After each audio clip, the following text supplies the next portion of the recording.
আসসালামু আলাইকুম। আশা করি সবাই ইমান এবং স্বাস্থ্যে ভালো আছেন। সবাইকে জুম্মা মোবারক। তো আমি আজকে ফ্রাইডে, ছুটির দিন, ভাবলাম হেলদি একটা নাস্তা করব। আসলে আমি সবসময় হেলদি মিলগুলো নেওয়ারই চেষ্টা করি। 4 বেলা না খাই, 3 বেলা না খাই, 2 বেলা খাবো, কিন্তু হেলদি মিলটা অবশ্যই আমার খাবারের প্লেটে থাকবেই। তো এখানে আমি ছোলা ছোলা দেখতে পাচ্ছেন, ছোলা, কাঠবাদাম, চিনাবাদাম, কিশমিশ, একটা খেজুর নিয়েছি।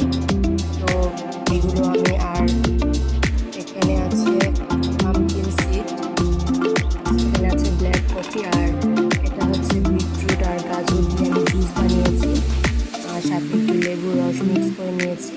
তো এই হচ্ছে আমার ফ্রাইডে সকালের হেলদি একটা মিল। আমি সবসময় এরকম একটা নাস্তা, এরকম একটা মিল সকালে নিই, কারণ এই খাবারগুলো সারাদিন আমাকে এনার্জেটিক রাখতে সহায়তা করে এবং শরীরে অনেক শক্তি যোগায়। বিটরুট প্রচুর পরিমাণে ভিটামিন রয়েছে এর ভিতরে। যাদের রক্ত শূন্যতা রয়েছে, শরীরের দুর্বলতা, তাদের জন্য প্রতিদিন সকালে এই বিটরুটটা গাজর দিয়ে ব্লেন্ড করে জুস খাওয়ার চেষ্টা করবেন, তাহলে ইনশাল্লাহ রক্ত শূন্যতা দূর হয়ে যাবে, শরীরে রক্ত হবে। আর কফি এটা হচ্ছে ব্ল্যাক কফি আমাদের শরীরে প্রচুর পরিমাণে এনার্জি যোগায়।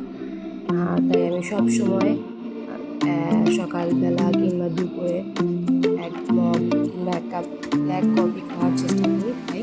এতে করে আমার শরীরটা খুব এনার্জেটিক লাগে, ঘুম ঘুম ভাবটা চলে যায়। আর এটা হচ্ছে ছোলা, বাদাম।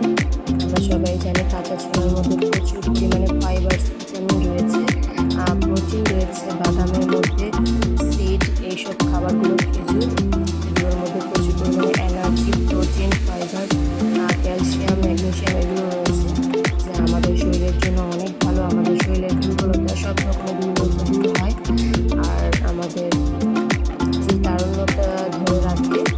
তাই এই ফ্রেশ খাবারগুলো অবশ্যই আমরা সকালের মিল হিসেবে নেওয়ার চেষ্টা করব। তাহলে দেখবেন আমরা খুব হেলদি থাকব, আমাদের শরীরের কোনো রকম দুর্বলতা থাকবে না, কোনো রকম বড় ধরনের রোগ হবে না ইনশাল্লাহ। তো আমি তো আমার সকালের মিল রেডি করে ফেলেছি। আপনারাও সবসময় ট্রাই করবেন বাসায়, হাতের কাছে যাই হোক না কেন, ডিম, ব্ল্যাক কফি, এরকম ছোলা, বাদাম একটু জুস করে নেবেন। সবসময় এরকম একটা হেলদি মিল নেওয়ার চেষ্টা করবেন।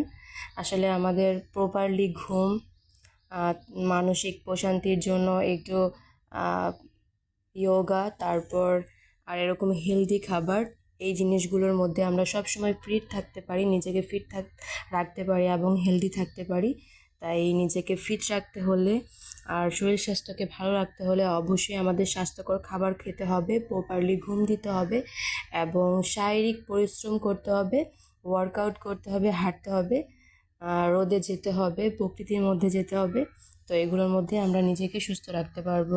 সবাই ভালো থাকবেন। Take care. আল্লাহ হাফেজ।